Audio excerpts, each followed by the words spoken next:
Dr. Douglas Street. Welcome to the first episode of Achieving Optimal Health, and today we'll be discussing how to lower your blood pressure naturally. Now, as we all know, hypertension is a very common illness, and there are many decisions that we make on a daily basis that can contribute to the development of hypertension and also reducing blood pressure. Chronic low-grade inflammation, that lifestyle choices and genetics along with stress have been shown to be factors that influence the development of hypertension and its complications. By curtailing many of these factors as possible, the risk of development of hypertension may be greatly reduced. Hypertension runs in families. We cannot change our genes, but we can check our blood pressure regularly to see if it is getting higher, to see whether we need to start on any interventions to reduce it. Chronic low-grade inflammation has been found to contribute to the development of hypertension, as well as the other chronic illnesses like diabetes, high cholesterol, and arthritis.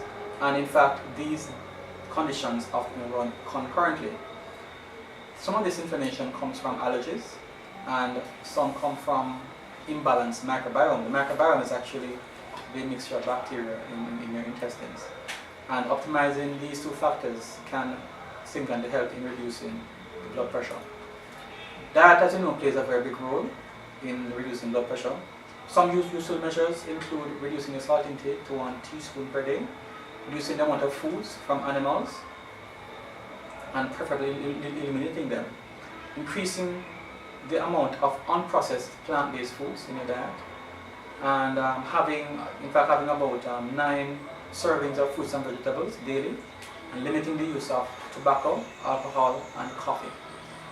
Some foods that have been shown to be particularly helpful include sweet potato, beet, soy, peas and beans, banana, garlic, pepper, probiotic sources, and whole grains.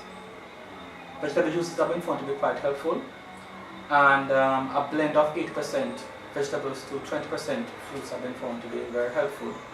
Some of the vegetables that can be used include string beans, cucumber, okra, beet, kale, spinach, ginger, cabbage, and some of the fruits that could be used include watermelon, grape, orange, pineapple, apple, cranberry, and you could also include some flaxseed and honey.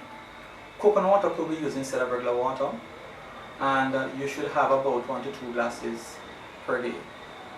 Lifestyle changes have been found to be very helpful as well, and these include optimizing your weight, getting enough rest, which should be about 7 to 9 hours each night. You shouldn't overwork. You should ensure that you get fresh air, drinking adequate water, and for hypertensive, adequate water works out about 10 to 12 glasses per day. Exercise is also very important, and getting healthy sunshine.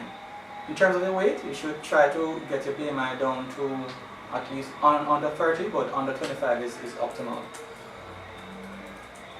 You should preferably try to work no more than 40 hours per week, and you should have at least 1 rest day. Exercise should be done for 30 minutes about 5 days per week. Reducing stress is also very important, and stress can have short and long-term effects on your blood pressure. Some of the long-term impact can actually be down to what happens in the microbiome, which I spoke about earlier. Stress can actually change the microbiome, making it unbalanced, and then this can lead to development of hypertension. Stress can be reduced by proper planning, relaxation techniques, having a supportive network, and a healthy belief system. Now, there are other factors that can increase the inflammation in your body, and these include using household chemicals like bleach, disinfectants as well, and anything within a strong fragrance that can also increase the inflammation, and spending time in the sun, which can increase inflammation. This is usually between the hours of 10 and 4. The sunshine during this time can have a negative impact on the immune system. So reducing the amount of time spent here is very important, reducing inflammation as well. So there are other factors which can increase inflammation inside the body. Certain supplements can be used as well. Some of the useful ones that have been found include coenzyme Q10. Also reishi mushroom, moringa has been found to be very helpful. Probiotic, a probiotic supplement is also helpful. Omega-3 also helps reduce blood pressure. And these can be, the doses of these can be tailored according to the need. Now, reducing inflammation in the body as a way of reducing blood pressure can take some time. Sometimes it may take as much as 2 months or even more than that. So patience is required, but once the person is patient and persistent, then this can be achieved. So these are some of the natural interventions that can be used in reducing your blood pressure. They can be used oftentimes along with the medication or even in place of.